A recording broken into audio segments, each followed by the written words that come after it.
Great, thank you. All right, let's go ahead and begin our second round. Mr. Erdos, I'd like to start the second round with you. You know, you began your career as an environmental technician, reviewing mine data and maps for accuracy. Since then, you've had years of experience working with environmental agencies and related stakeholders, as well as on abandoned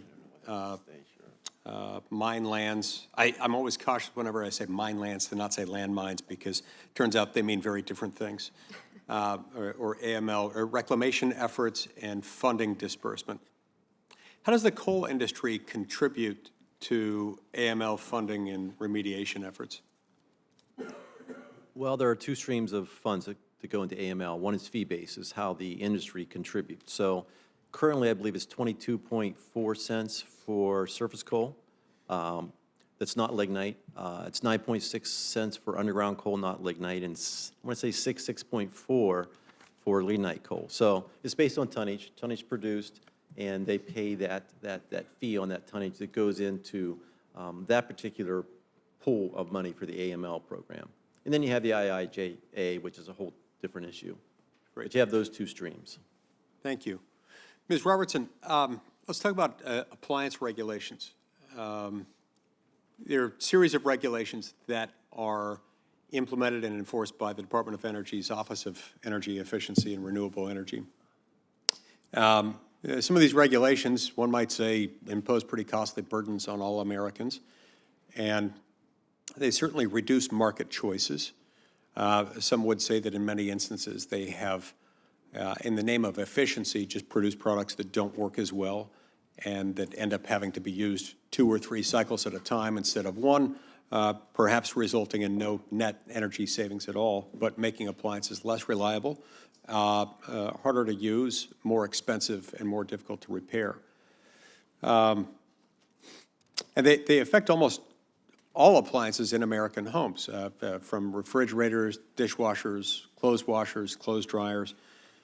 Now, the process rule and its product class protections, which allow for separate regulations for different product features, were overwhelmingly ignored by the previous administration. And this has stopped the development of helpful features on appliances and essentially killed certain appliances or household goods like the incandescent light bulb, which is itself is a different thing. Sure, we have other types of light bulbs available, but for the most part, you can't get incandescent light bulbs anymore, and that is a different product, and sometimes you need those. And so this is somewhat concerning. What will you commit, if confirmed, to assisting the Secretary to ensure that product classes are used to protect features on appliances that are important to American consumers? Chairman Lee, thank you for that important question. And absolutely, I think I am here, and I believe my panelists here alongside me, we're here because we love America and we love Americans. And putting burdensome, costly regulations in place that don't have a net benefit to individual Americans can price people out of the American dream, depending on appliances, building standards. It's an area within EERE that I'm very much looking forward to working with, and I look forward to working with you and your staff on any specific issues or things that we should be advancing. Thank you. Mr. Erdos, let's go back to you for a moment. Can you speak to the relationship between states with primacy under SMACRA and OSM?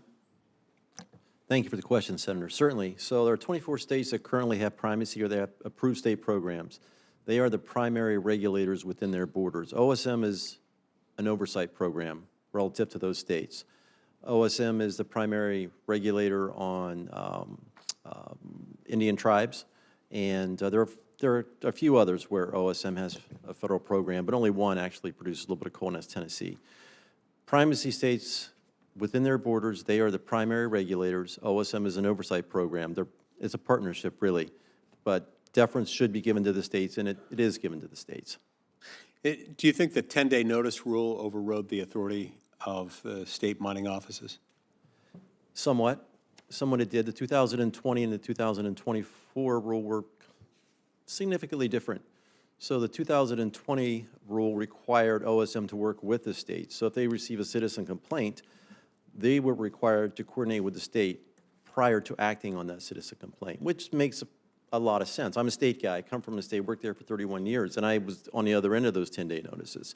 So it makes sense for OSM to work with the state, gather as much information as they can prior to acting on that. So the 2024 rule took that away, which is pretty significant to me. So to answer your question, I think to some extent it did.